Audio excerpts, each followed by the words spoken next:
Yes please. हमारा जो chapter चल रहा था, चैप्टर नंबर 2,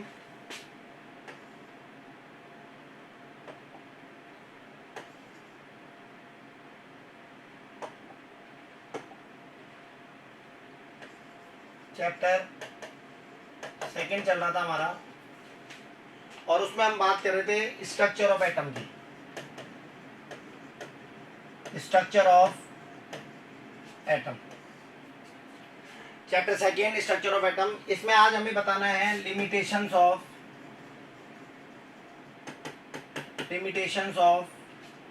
वेव थ्योरी। ठीक है, limitations of wave theory. Wave theory किसने दी थी? तो वेव थ्योरी हमें पता है मैक्सवेल ने दी थी। इसकी 2 लिमिटेशन है भाई। पहली लिमिटेशन है black body radiation, black body radiations, और दूसरी लिमिटेशन है photo electric effect, photo electric effect. तो हमारा जो टॉपिक है वो रहेगा black body radiations. Black body radiation जो है वो हमारा टॉपिक रहेगा भाई। तो ध्यान से देखें, ब्लैक बॉडी रेडिएशन की बात करें तो ऐसी कोई भी बॉडी, देखें टॉपिक है हमारा ब्लैक बॉडी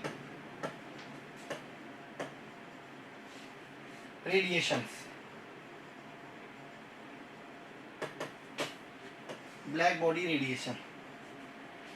ठीक है, ऐसी कोई भी बॉडी जो क्या करती हो, जो लाइट को 100% एब्जॉर्ब करती हो और 100% ही लाइट को क्या करती है, इमिट करती है।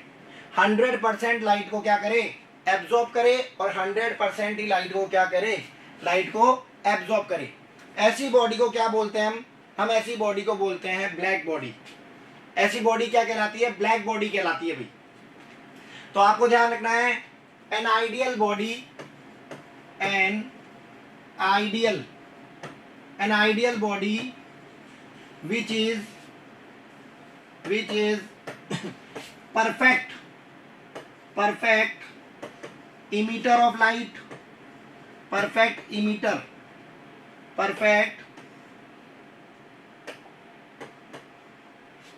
ठीक है, an ideal body, ठीक है, which is perfect emitter and absorber of radiation। an ideal body which is perfect emitter and perfect absorber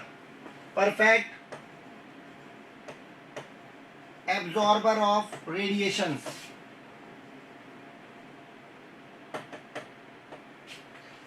An ideal body which is perfect emitter and perfect absorber of radiation is known as black body, is known as black body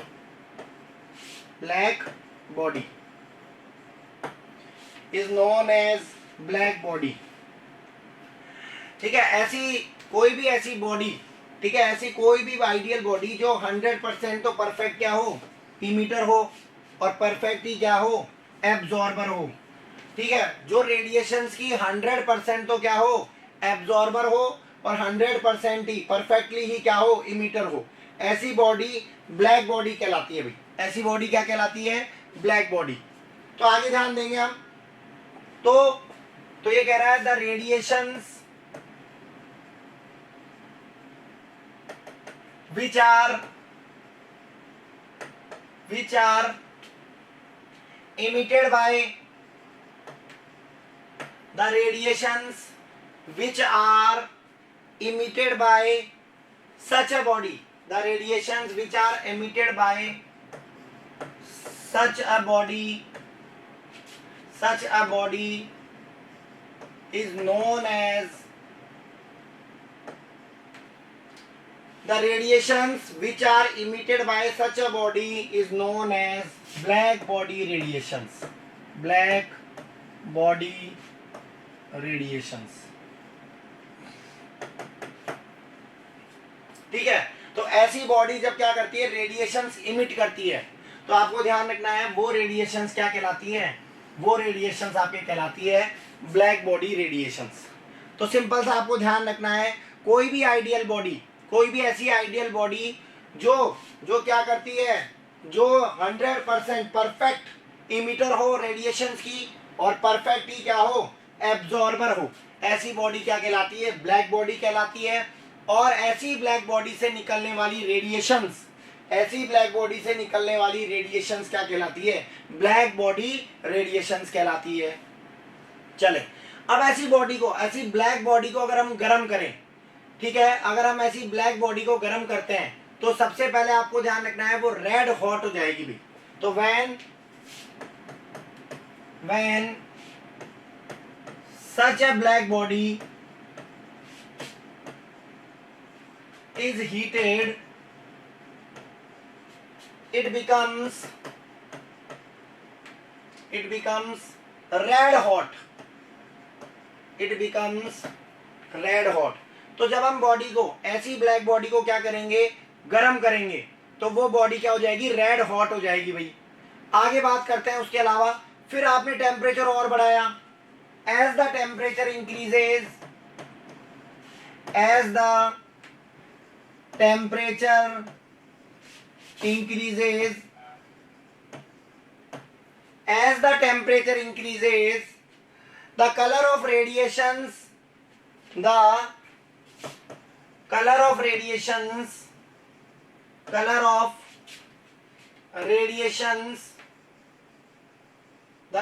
radiations emitted changes from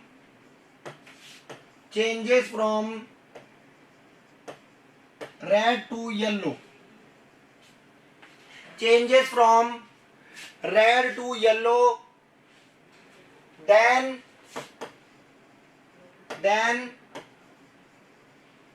yellow to white, and finally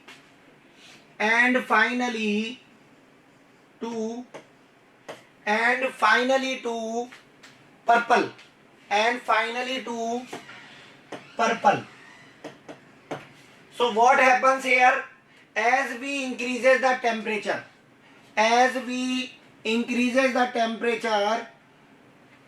frequency of radiations also increases. As we increases the temperature, frequency of radiations increases, or we can say wavelength of light decreases. So हम यहाँ कह सकते हैं, as the temperature increases, the wavelength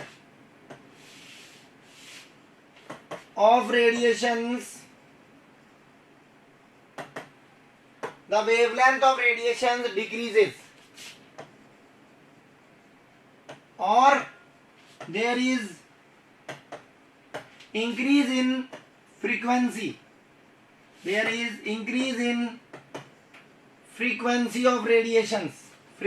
of radiations, or there is increase in frequency of radiations. So हम क्या कह सकते हैं, हम यहां से कह सकते हैं कि temperature is directly proportional to frequency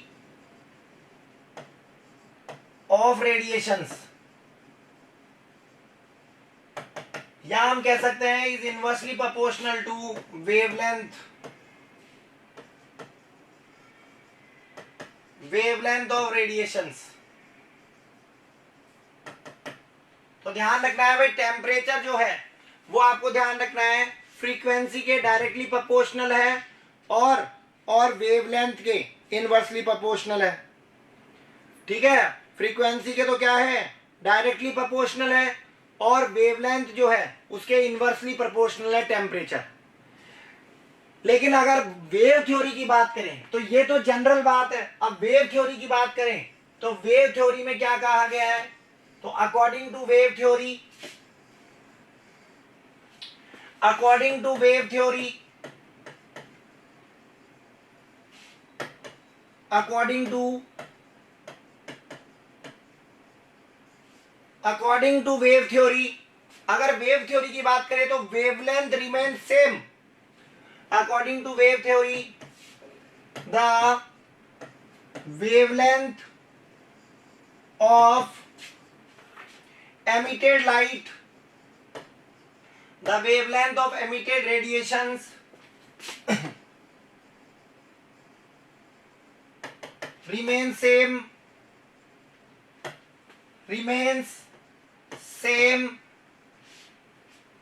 with increase in temperature,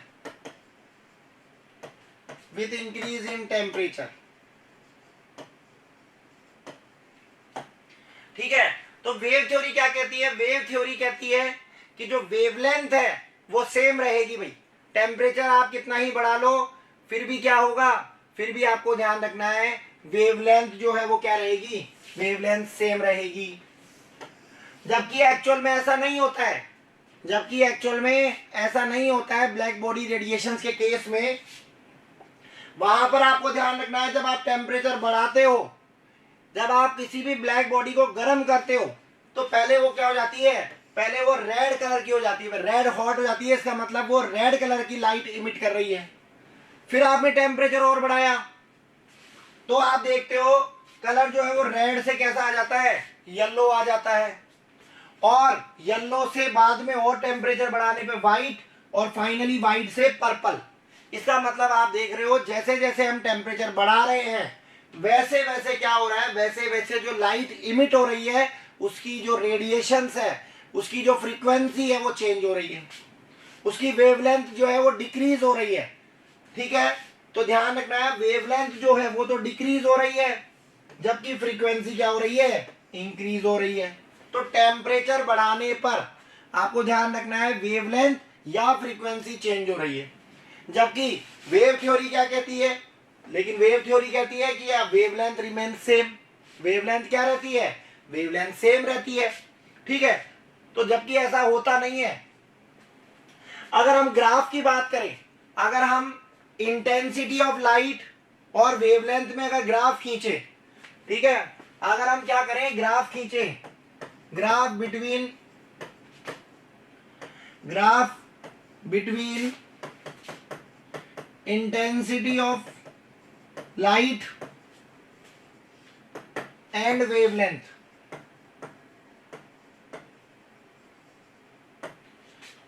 of radiation, अगर हम ग्राफ खींचे तो हमें जो ग्राफ मिलेगा, ठीक है, वो ग्राफ हमें कुछ इस तरह से मिलेगा।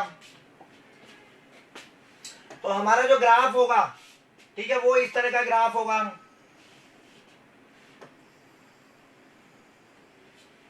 हमारा जो ग्राफ होगा वो कुछ इस तरह का ग्राफ होगा। ठीक है, यहां पर ये टेम्परेचर T2 है, यहां ये टेम्परेचर T1 है। ठीक है, उसके अलावा बात करें हम तो यहां पर हमने यहां पर ले रखा है वेवलेंथ, तो ये ले रखी है वेवलेंथ, ठीक है, जिसको हम बोलते हैं लैम्बडा, और यहां हमने ले रखा है इंटेंसिटी ऑफ लाइट।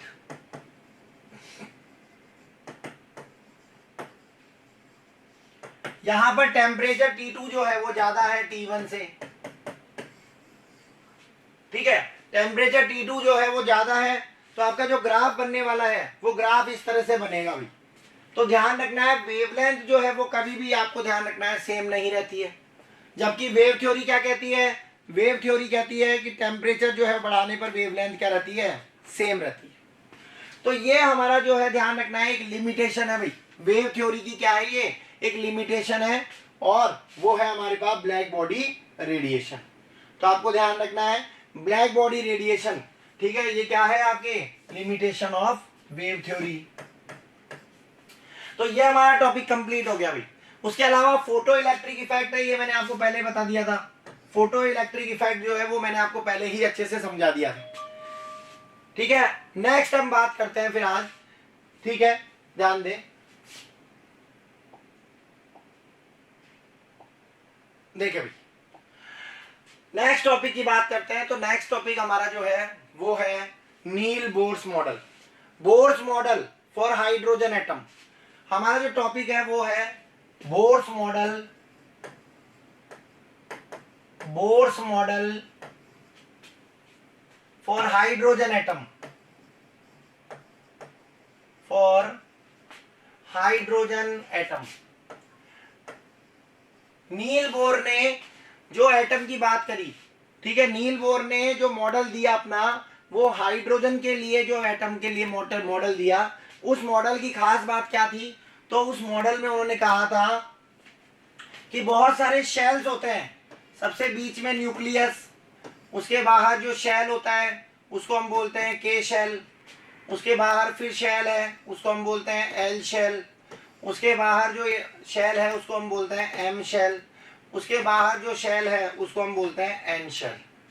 तो नील बोर ने क्या कहा था? नील बोर ने कहा था कि जो इलेक्ट्रॉन्स है they are revolve around circular path, वो हमेशा ध्यान रखना है सर्कुलर पाथ में घूमते रहते हैं, और जिन सर्कुलर पाथ में वो घूमते हैं उनको हम सर्कुलर ऑर्बिट्स बोलते हैं, उनको हम क्या बोलते हैं? शेल्स बोलते हैं, energy shells.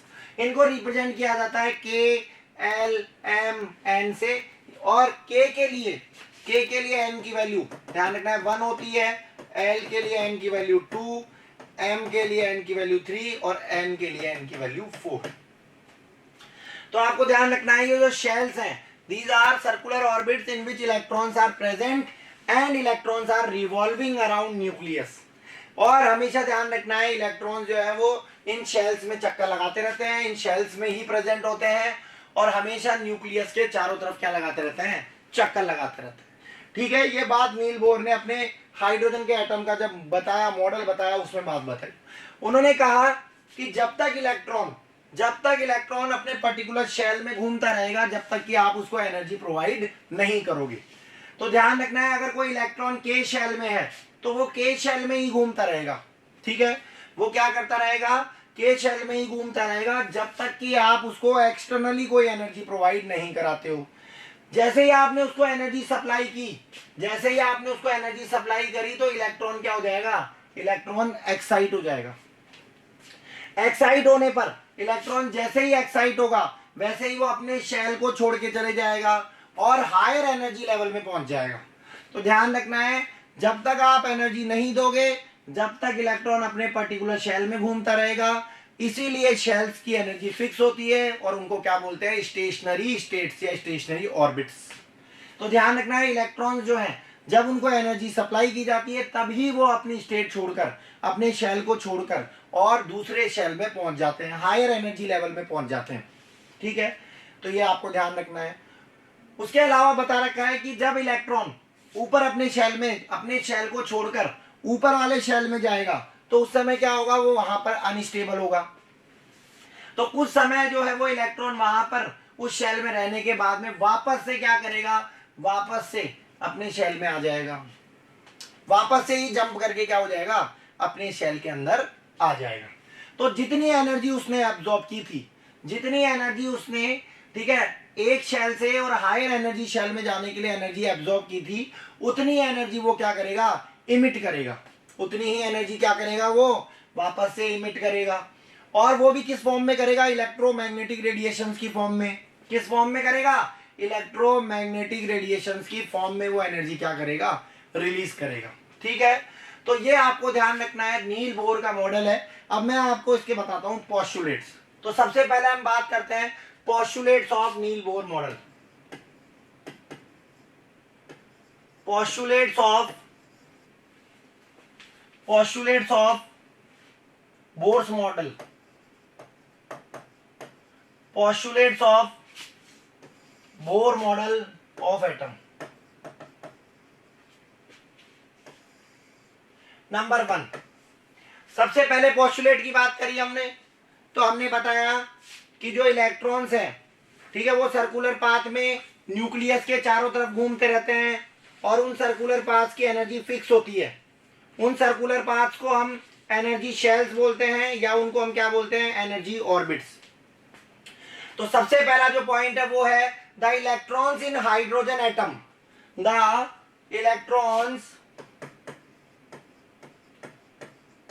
Electrons in hydrogen atom revolves around revolves around the nucleus, revolves around the nucleus, revolves around the nucleus in certain circular orbits, in certain circular orbits, in certain circular orbits. These orbits are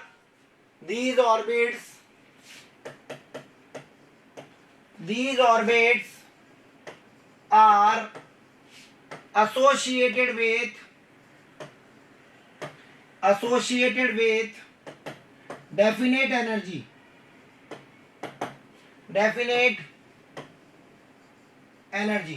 these orbits are associated with definite energy and are known as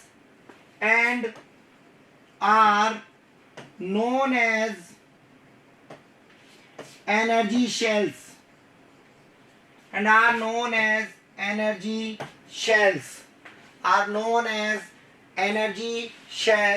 or energy levels, or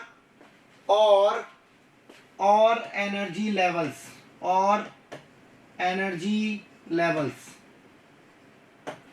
इनको number दिया है हमने, इनको हमने कहा है KLMN, या इनको हमने नंबर दिया है 1 2 3 4 5 ऐसे.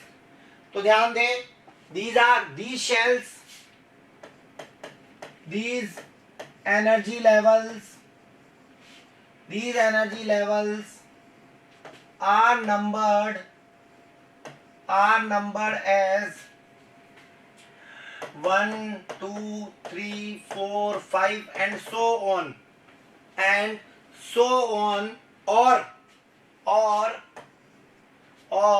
designated as K, L, M, N, etc.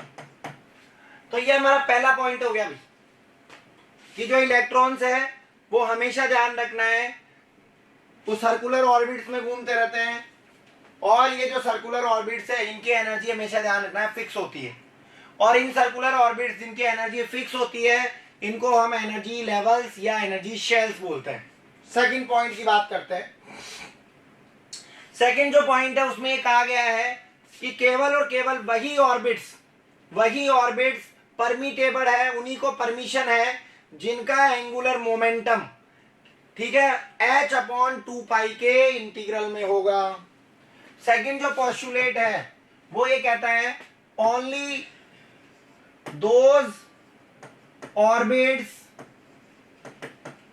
Are permitted, only those orbits are permitted in which angular momentum of electrons, angular momentum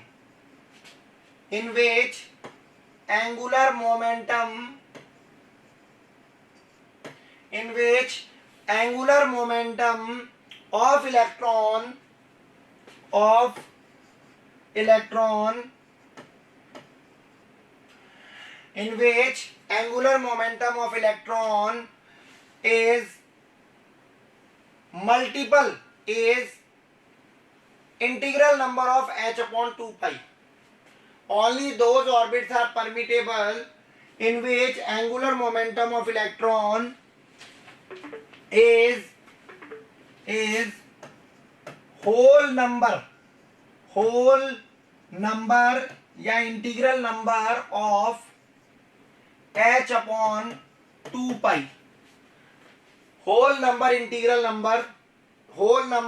और इंटीग्रल नंबर ऑफ h/2π. तो सबसे पहले ध्यान रखना है angular momentum of electron. Angular momentum of electron क्या होता है? तो एंगुलर मोमेंटम ऑफ इलेक्ट्रॉन वो होता है mvr. ध्यान रखना है भाई, mvr जो है वो किसके इंटीग्रल नंबर में होना चाहिए, h/2 pi.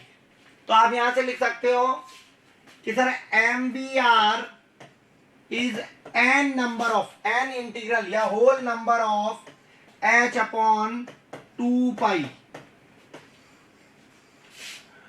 only those orbits are permittable whose angular momentum is whole number of h/2 पाई। ये हमारा सेकंड पोस्टुलेट है। अब यहां पर अगर बात करें हम, तो यहां पर आपको ध्यान रखना है m क्या है, तो यहां m है मास ऑफ इलेक्ट्रॉन, v क्या है यहां पर, वेलोसिटी ऑफ इलेक्ट्रॉन, r क्या है यहां, r है रेडियस ऑफ ऑर्बिट। अच्छा n क्या है यहां, h क्या है, प्लांक कांस्टेंट, प्लांक्स कांस्टेंट, ठीक है, और 2 पाई जो है वो भी आपका कांस्टेंट। आगे बात करें नेक्स्ट थर्ड पॉइंट की, तो थर्ड पॉइंट आपको ध्यान रखना है, जब तक इलेक्ट्रॉन अपने पर्टिकुलर ऑर्बिट में रहेगा इट डज नॉट लूज और gain energy.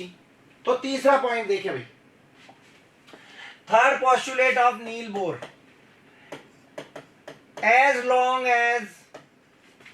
as long as electron remains in a particular shell,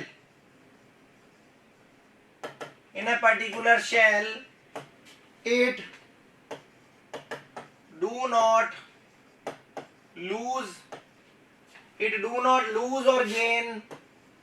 or gain energy. As long as electron remains in a particular orbit, it does not lose or gain energy. ना तो वो energy gain करेगा और ना ही वो energy lose करेगा। ठीक है, तो ध्यान रखना है।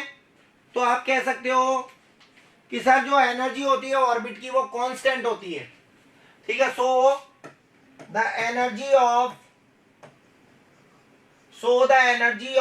orbit remains same. So the energy of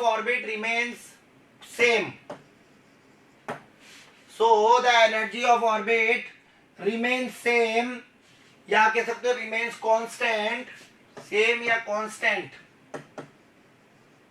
That's why orbits are also known as stationary states. That's why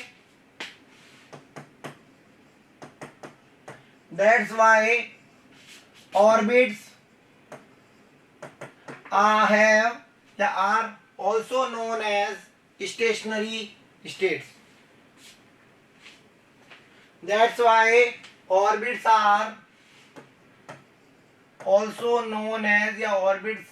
are also known as stationary states.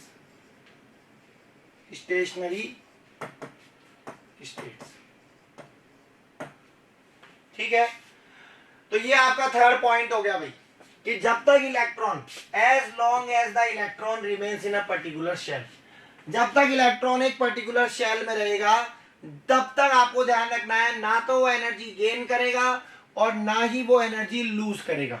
ठीक है, ना तो वो एनर्जी गेन करेगा और ना ही वो क्या करेगा, एनर्जी लूज करेगा। इसीलिए ध्यान रखना है किसी भी ऑर्बिट की जो एनर्जी होती है वो कांस्टेंट रहती है, और इसीलिए ऑर्बिट्स को क्या कहा जाता है, स्टेशनरी स्टेट्स भी कहा जाता है। अगर बात करें हम नेक्स्ट पॉइंट की, हमारा जो नेक्स्ट पॉइंट है उसमें कहा गया है नेक्स्ट कि जैसे ही आप किसी भी एक्सटर्नल सोर्स से इलेक्ट्रॉन को एनर्जी देते हो, ठीक है, तो ध्यान रखना है इलेक्ट्रॉन जो है वो अपने शेल को छोड़कर और अपने से ऊपर वाले हायर एनर्जी लेवल में पहुंच जाएगा। तो ये ध्यान रखना है जैसे ही इलेक्ट्रॉन को क्या की जाती है, एनर्जी दी जाती है, तो आपको ध्यान रखना है, तो when energy from external source, when energy from external source is supplied to electron. When energy from external source is supplied to electrons, it may jump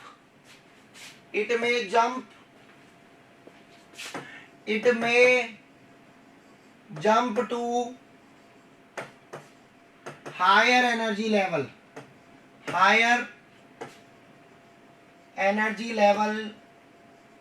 by absorbing energy. So it may jump to higher energy level by absorbing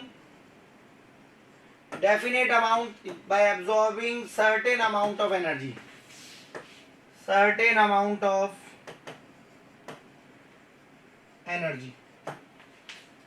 So it can jump to higher energy level by absorbing certain amount of energy. ठीक है, चले उसके बाद में बात करते हैं। तो जैसे ही ये इलेक्ट्रॉन ऊपर वाले शेल में पहुंच गया तो आपको ध्यान रखना है वहां पर वो क्या है, अनस्टेबल है। कैसा है वहां पर, अनस्टेबल। तो वापस से जंप करके और नीचे वाले शेल में आएगा, और जैसे ही वो नीचे वाले शेल में आएगा तो उसको एनर्जी क्या करनी पड़ेगी, एनर्जी रेडिएट करनी पड़ेगी, एनर्जी इमिट करनी पड़ेगी।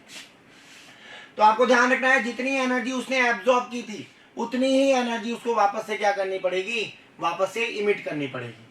तो नेक्स्ट ध्यान रखना है, नेक्स्ट हमारा जो पोस्टुलेट है वो पोस्टुलेट कहता है, ठीक है, तो ये बोल रहा है when electron jumps back to the lower energy level, when electron jumps back to the lower energy level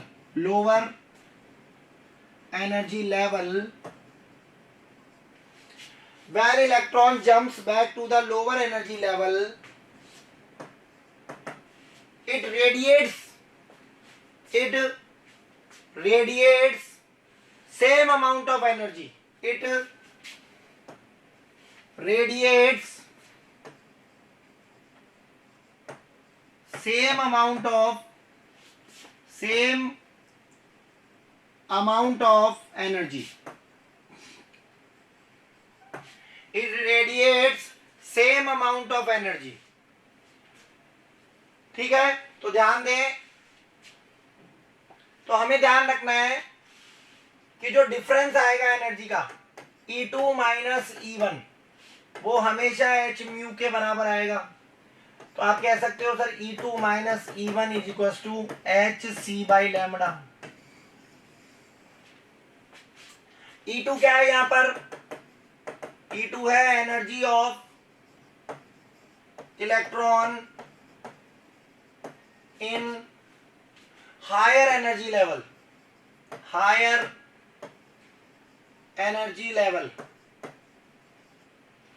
ठीक है। E1 क्या है, एनर्जी ऑफ इलेक्ट्रॉन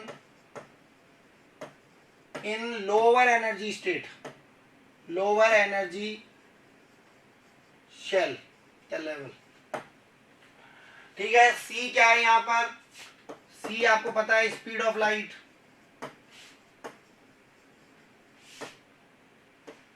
लैम्बडा क्या है यहां पर, लैम्बडा है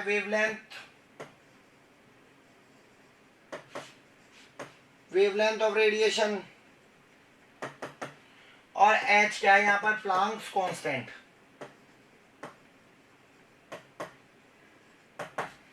तो ये आपको ध्यान रखना है भाई, जो डिफरेंस आएगा, the difference in the energy of levels, ठीक है, जो भी आपके एनर्जी का डिफरेंस आएगा, जो इलेक्ट्रॉन, ठीक है, जो एक्साइट होके जिस शेल में गया था वहां से जब इलेक्ट्रॉन जंप करके वापस से अपने ओरिजिनल लेवल में आएगा, शेल में आएगा, तो जो एनर्जी का डिफरेंस आएगा वो हमेशा ध्यान रखना है h म्यू के बराबर होगा भाई। ये बात करी हमने, ठीक है, क्वांटम, ये हमने बात करी, ठीक है, नील बोर के मॉडल की। तो आपको ध्यान रखना है पोस्टुलेट्स ऑफ बोर्स मॉडल की बात करी हमने। तो हमने पहला पॉइंट बताया कि जो इलेक्ट्रॉन्स है वो हमेशा न्यूक्लियस के चारों तरफ घूमते रहते हैं, और जिन पर्टिकुलर ऑर्बिट्स में वो घूमते रहते हैं, ठीक है, वो सर्कुलर शेप के होते हैं, और उन जो एनर्जी लेवल्स है, ठीक है, उनकी डेफिनेट एनर्जी होती है, उनको हम शेल्स बोलते हैं, एनर्जी लेवल्स बोलते हैं। सेकंड पॉइंट की हमने बात करी, इनको जो नंबर दिया जाता है वो या तो 1 2 3 4 नंबर दिया जाता है, या इनको KLMN से रिप्रेजेंट किया जाता है। केवल वही ऑर्बिट्स जो है उनको परमिशेबल है, वही उनको ही परमिशन मिली हुई है जिनका एंगुलर मोमेंटम इलेक्ट्रॉन्स का, ठीक है, जिनका एंगुलर मोमेंटम इलेक्ट्रॉन्स का होल नंबर हो, किसके होल नंबर, h/2 के। तीसरा हमने बताया, देखो हमने यहां से बताया MVR, ये होता है एंगुलर मोमेंटम ऑफ इलेक्ट्रॉन, ठीक है, ये किसके होल नंबर इंटीग्रल होना चाहिए, तो ये h/2 के होल नंबर होना चाहिए। उसके बाद में बात करी हमने नेक्स्ट, जब तक इलेक्ट्रॉन अपने पर्टिकुलर शेल में रहेगा तब तक ना तो वो एनर्जी लूज करेगा और ना ही वो एनर्जी गेन करेगा।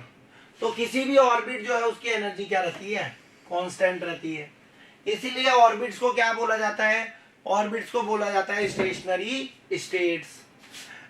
जब हम क्या करते हैं, जब हम बाहर से एनर्जी देते हैं, जब हम इलेक्ट्रॉन्स को क्या करते हैं, एनर्जी सप्लाई करते हैं, तो इलेक्ट्रॉन क्या करते हैं, एनर्जी एब्जॉर्ब करके जंप करके अपने शेल को छोड़कर ऊपर वाले शेल में चले जाते हैं, ठीक है, तो ये ध्यान रखना। लेकिन वहां पर जाने पर वो क्या होता है, अनस्टेबल होते हैं। तो अनस्टेबल होते हैं तो वो क्या करते हैं, वापस से एनर्जी लूज करते हैं, और लूज करके और अपनी ओरिजिनल पोजीशन पे आ जाते हैं। तो ध्यान रखना है, जितनी एनर्जी उन्होंने एब्जॉर्ब की थी, उतनी ही एनर्जी उनको क्या करनी पड़ती है, वापस से इमिट करनी पड़ती है। तो आपको ध्यान रखना है, दोनों एनर्जी लेवल में जो एनर्जी का डिफरेंस है वो h म्यू के या h/λ के बराबर होता है। चले नेक्स्ट बात करते हैं हम success of Bohr's model. Next हमारा टॉपिक है success of Bohr's model.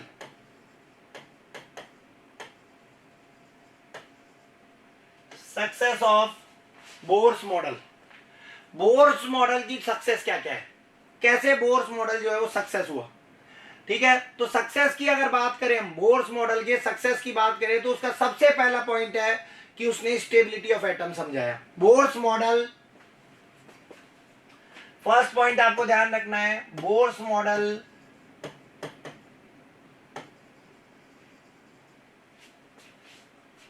could explain stability of atom, stability of atom. तो ध्यान रखना है, एटम की क्या समझा दी उसने, स्टेबिलिटी, ठीक है। उसके अलावा बात करें हम, तो हम क्या कर सकते हैं, with the help of Bohr's model, with the help of Bohr's model,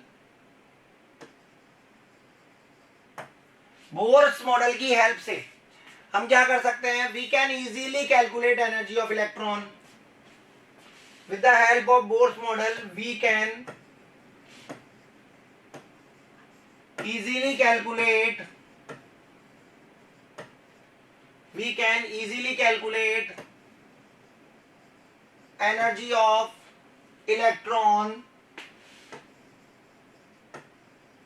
present in a particular shell. We can easily calculate energy of electron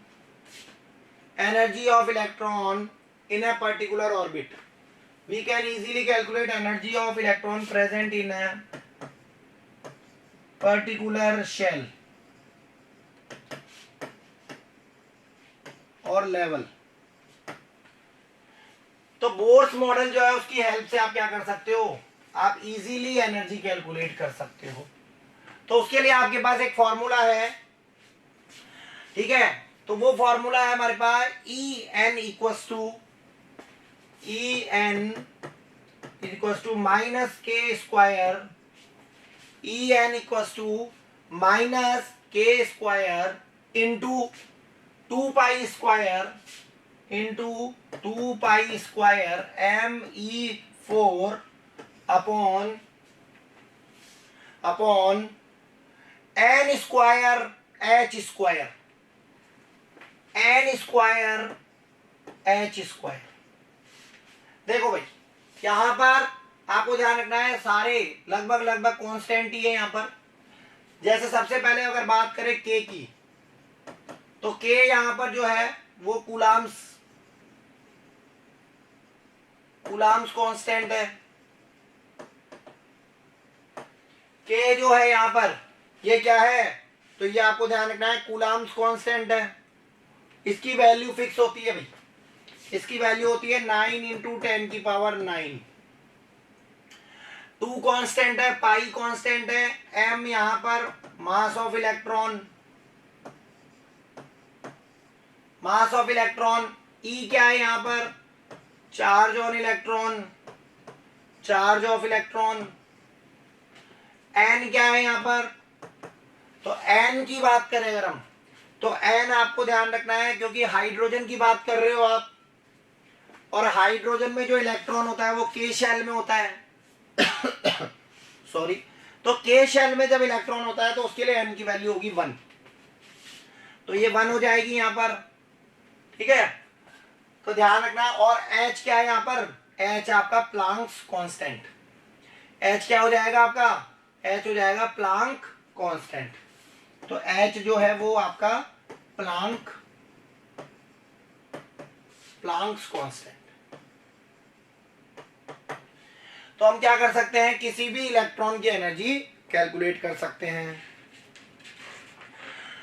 अगर हम यहां पर सारी वैल्यूज को डाल दें, अगर हम यहां पर k की वैल्यू डाल दें, 2 पाई की वैल्यू डाल दें 3.14, m की वैल्यू डाल दें 9.1 इंटू 10⁻31, e की वैल्यू डाल दें 1.6 इंटू 10⁻19 कूलाम, n की वैल्यू 1 का स्क्वायर और h की वैल्यू डाल दें 6.626 इंटू 10⁻34। तो हमारे पास जो वैल्यू निकल के आएगी वो क्या निकल के आएगी, तो हमारे पास जो ई एन है उसकी जो वैल्यू निकल के आएगी वो निकल के आएगी माइनस में 2.178, माइनस में 2.178 इंटू 10⁻18 अपॉन एन स्क्वायर। ये हमारे पास वैल्यू निकल के आएगी भाई। अब ये वैल्यू किस में आएगी, तो ये आपको ध्यान रखना है जूल पर एटम में, ठीक है। ये हमारे पास वैल्यू निकल के आएगी जूल पर एटम में, माइनस में 2.178 into 10⁻18 upon N square joule per atom. अगर यही वैल्यू हमें किलो जूल पर मोल में निकालनी है, अगर यही वैल्यू हमें किस में निकालनी है, ई एन की वैल्यू,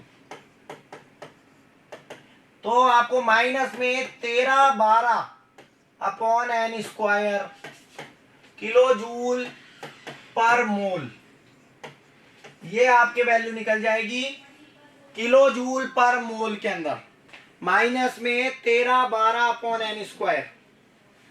सेकंड बात करें हम, तो ये पहला आपको ध्यान रखना है सक्सेस है, नील बोर जो है उसके मॉडल की जो पहली सक्सेस है वो है स्टेबिलिटी ऑफ एटम, को इजीली एक्सप्लेन कर सकते हो। दूसरी अगर बात करें हम, तो दूसरी हम कह सकते हैं, तो ध्यान रखना है कि हम बोर्स के मॉडल से क्या कर सकते हैं, स्टेबिलिटी ऑफ एटम को समझा सकते हैं।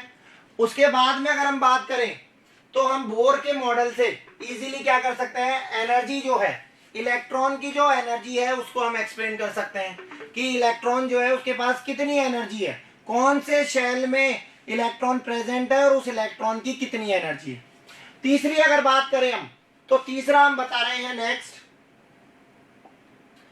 अगर एनर्जी की बात करें, देखो एनर्जी कितनी है, तो आपको ध्यान रखना माइनस में 2.178 अपॉन एन स्क्वायर, ठीक है, और साथ में चल रहा है इंटू 10⁻18, ये है आपकी एनर्जी जूल पर एटम में। और यही एनर्जी अगर आपको किलो जूल पर मोल में निकालनी है तो माइनस में 13 12 upon N square, 13 12 upon N square. बात करते हैं नेक्स्ट। तो नेक्स्ट हमारे पास जो है कि with the help of Bohr's model, ठीक है, बोर्स मॉडल की हेल्प से हम रेडियस कैलकुलेट कर सकते हैं। तो बोर्स, ठीक है, बोर्स मॉडल जो है, आपको ध्यान रखना है, बोर जो है, नील बोर जो है, उसके मॉडल से आप इजीली क्या कर सकते हो, रेडियस निकाल सकते हो। तो बोर्स, ठीक है, Bohr model was capable, Bohr's model was able to derive expression, Bohr's model was able to derive expression for radius of an orbit, for radius of an orbit, कि आप किसी भी पर्टिकुलर जो ऑर्बिट है उसकी radius निकाल सकते हो। तो इसके लिए आपको ध्यान रखना है, रेडियस निकालने के लिए जो फॉर्मूला होगा आर एन, वो आपको ध्यान रखना है।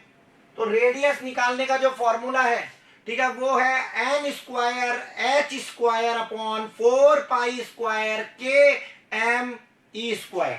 ध्यान से सुनेंगे, क्या है, N square H square upon 4 pi square M, 4 pi square M, ठीक है, ई स्क्वायर, और साथ में आएगा के, साथ में आएगा के।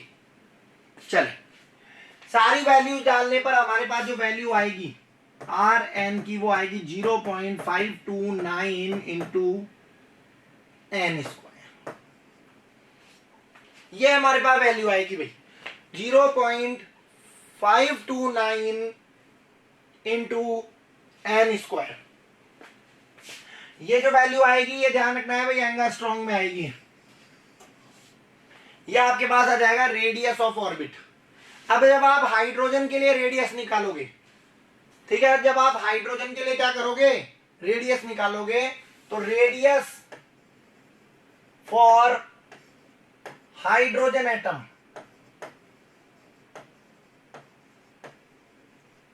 रेडियस फॉर हाइड्रोजन एटम, तो आपका फॉर्मूला हो जाएगा आर एन बराबर 0.529, ठीक है, ये एंगास्ट्रॉन्ग में है, एंगास्ट्रॉन्ग इंटू एन स्क्वायर, ठीक है। तो एन की वैल्यू आपकी हो जाएगी 1, तो आपका जो आर एच आ जाएगा वो आ जाएगा 0.529 एंगास्ट्रॉन्ग। इसको हम बोलते हैं बोर्स रेडियस, बोर्स रेडियस, ठीक है, क्या बोला जाता है इसको, बोर्स रेडियस, ठीक है। तो आपको ध्यान रखना है। इसके अलावा हम क्या कर सकते हैं, with the help of Niels Bohr's model we can easily calculate velocities. हम वेलोसिटी भी निकाल सकते हैं भाई, इलेक्ट्रॉन जो घूम रहा है उसकी स्पीड निकाल सकते हैं। तो क्या कर सकते हैं हम, it is also possible, it is also possible to calculate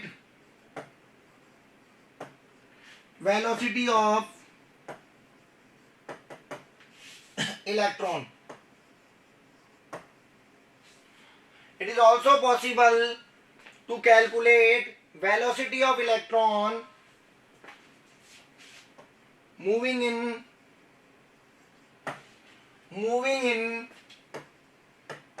different orbits। जो भी ऑर्बिट्स हैं, ठीक है, उन ऑर्बिट्स में जो इलेक्ट्रॉन्स रिवॉल्व कर रहे हैं, उन ऑर्बिट्स में जो इलेक्ट्रॉन घूम रहे हैं, ठीक है, उनकी क्या कर सकते हैं हम, वेलोसिटी निकाल सकते हैं। तो उसके लिए हमारे पास एक फॉर्मूला है, वो फॉर्मूला में ध्यान रखना पड़ेगा। फॉर्मूला हमारे पास है वीएन, ठीक है, वीएन का मतलब क्या है, velocity of electron present in N shell, वो हो जाएगा 2.18 इंटू 10⁶, ठीक है, 2.18 इंटू 10 की power 6 into Z upon N. Z क्या है यहां पर, तो जेड आपको ध्यान रखना है एटॉमिक नंबर, ये आपकी वैल्यू आएगी मीटर पर सेकंड में। तो ध्यान रखना है जेड क्या है यहां पर, एटॉमिक नंबर, एटॉमिक नंबर है, ठीक है। तो आप इजीली निकाल सकते हो। चले आगे बात करें नेक्स्ट हम। अगर मान लो सपोज करो आपको, क्योंकि नील बोर्स का मॉडल जो है वो हाइड्रोजन के ऊपर बेस्ड है, सपोज करो ये हाइड्रोजन की बात करता तो यही वैल्यू आ जाती, यहां पर भी बना जाता, यहां पर भी बना जाता। तो जो VH है for hydrogen atom, for hydrogen atom, तो VH कितना आ जाता, VH आ जाता आपका 2.18 इंटू 10 की पावर 6 इंटू जेड 1/1। तो VH आपका जो आ जाता वो आ जाता 2.18 इंटू 10 की पावर 6 मीटर पर सेकेंड, ठीक है। ये हाइड्रोजन के लिए आ जाता भाई। मान लो हाइड्रोजन नहीं होता, सपोज हाइड्रोजन नहीं होता, कोई दूसरा एलिमेंट होता, और उसके लिए हमें क्या करना होता, उसके लिए हमें वेलोसिटी निकालनी होती, उसके लिए क्या निकालनी होती हमें, ठीक है, एनर्जी निकालनी होती, वेलोसिटी नहीं एनर्जी। अगर मान लो हाइड्रोजन नहीं होता, यहां पर जैसे देखो, यहां पर अगर बात करें ये रहा, तो यहां पर आपने क्या करा, हाइड्रोजन के लिए निकाली, हाइड्रोजन के लिए आप यहां पर 1 का स्क्वायर कर दोगे, ठीक है। लेकिन मान लो सपोज करो हाइड्रोजन नहीं होता, हाइड्रोजन नहीं होता, फिर आप एनर्जी कैसे निकालते, तो फिर आप क्या करते, तो फिर आप दूसरा फॉर्मूला यूज करते भाई। तो energy of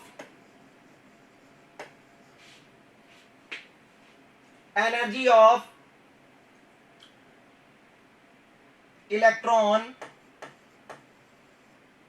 energy of electron other then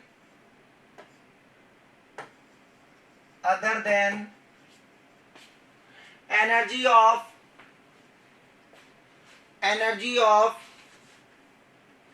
electron, आप ऐसे भी लिख सकते हो इसको, energy of single electron species, single electron species such as जैसे हीलियम प्लस Li+2, ठीक है। उसके अलावा हो सकता है लिथियम+2, ये हो गया। इनमें भी इलेक्ट्रॉन एक ही है, इलेक्ट्रॉन तो एक ही है, लेकिन ये हाइड्रोजन नहीं है। अगर मान लो इनमें इलेक्ट्रॉन, इनको आपको इनमें एनर्जी निकालनी हो, इलेक्ट्रॉन की एनर्जी निकालनी हो, तो फिर आप कौन सा फॉर्मूला यूज करो, तो फिर आपको ध्यान रखना है En बराबर माइनस में 2.178 इंटू 10 की पावर -18, 2.18 इंटू 10 की पावर -18, ये तो कॉमन है, इंटू जेड स्क्वायर, ये चीज आपको ध्यान रखनी है, बाकी तो सेम है, अपॉन एन स्क्वायर, ठीक है। तो ये ध्यान रखना है आपको कि यहां पर आपको जेड स्क्वायर से मल्टीप्लाई करना पड़ेगा भाई, आपको क्या करना पड़ेगा, जेड स्क्वायर से मल्टीप्लाई करना। जैसे फॉर एग्जाम्पल एनर्जी, ठीक है, आपको एनर्जी निकालनी है फॉर लिथियम+2, हीलियम प्लस के लिए निकाल लेते हैं, helium plus, energy of helium plus की बात करते हैं, तो हीलियम जो उसका जेड कितना होता है, तो वो होता है 2, हाइड्रोजन और हीलियम, ठीक है। जेड क्या होता है 2, और एन की वैल्यू जो है, हीलियम की बात करें तो एन की वैल्यू, ठीक है, एन जो होगा उसमें आप क्या कर सकते हो, 2 इलेक्ट्रॉन भर सकते हो पहले नंबर के शेल में, तो हीलियम के लिए एन की वैल्यू 1 हो जाएगी, ठीक है। तो ध्यान रखना है एन की वैल्यू तो हो जाएगी 1, ठीक है, और जेड की वैल्यू हो जाएगी 2। तो ई निकाला आपने हीलियम प्लस के लिए, बराबर माइनस में 2.178 इंटू 10⁻⁻18 अपॉन 1 का स्क्वायर इंटू 2 का स्क्वायर। ठीक है, तो 2 2 जा 4 हो गया ये। ठीक है, तो 4 को आपको मल्टीप्लाई करना है, तो 4 मल्टीप्लाई बाय -2.18 इंटू 10⁻⁻18। तो ये हो गया आपका, देखो ये हो गया 32 2 पॉइंट, इसको 4 से मल्टीप्लाई कर लो तो 32 3 7, ठीक है, और ये हो गया 8.72। तो आपके एनर्जी आ जाएगी 8 माइनस में 8.72 इंटू 10⁻⁻18, ठीक है, जूल पर एटम। ये आपकी एनर्जी आ जाएगी भाई हीलियम की।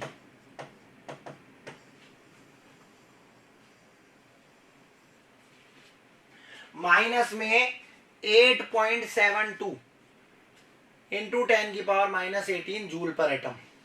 ठीक है, चले, तो ये बात करी हमने नील बोर की। उसके बाद में हम बात करेंगे सक्सेस के बाद में हम बात करेंगे लिमिटेशंस की। What are the limitations of Bohr's model.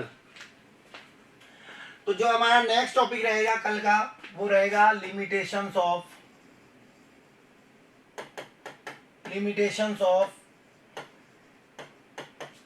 Bohr's model. Limitations of Bohr's model, ये हमारा कल का नया टॉपिक रहेगा, लिमिटेशंस ऑफ बोर्स मॉडल। आज हमने बात करी बोर मॉडल की, ठीक है, हमने बात करी ब्लैक बॉडी रेडिएशंस की, उसके अलावा हमने बात करी नील बोर्स के पोस्टुलेट्स की, उसके अलावा हमने बात करी success of Niels Bohr model, Niels Bohr के मॉडल की सक्सेस क्या क्या, तो हम उसके मॉडल की हेल्प से एनर्जी निकाल सकते हैं किसी भी इलेक्ट्रॉन की जो एक पर्टिकुलर शेल में घूम रहा है, हम उस ऑर्बिट की रेडियस निकाल सकते हैं, और हाइड्रोजन के अलावा अगर कोई दूसरा ऐसा एटम है, ऐसा कोई एलिमेंट है जिसके पास इलेक्ट्रॉन तो एक ही है, ठीक है, तो सिंगल स्पीशीज वाले इलेक्ट्रॉन्स कंटेनिंग जो आपके एलिमेंट्स हैं उनकी भी हम क्या निकाल सकते हैं, एनर्जी निकाल सकते हैं। तो ये हमने बात, नेक्स्ट हम बात करेंगे लिमिटेशंस ऑफ बोर मॉडल की कल। Okay, thank you.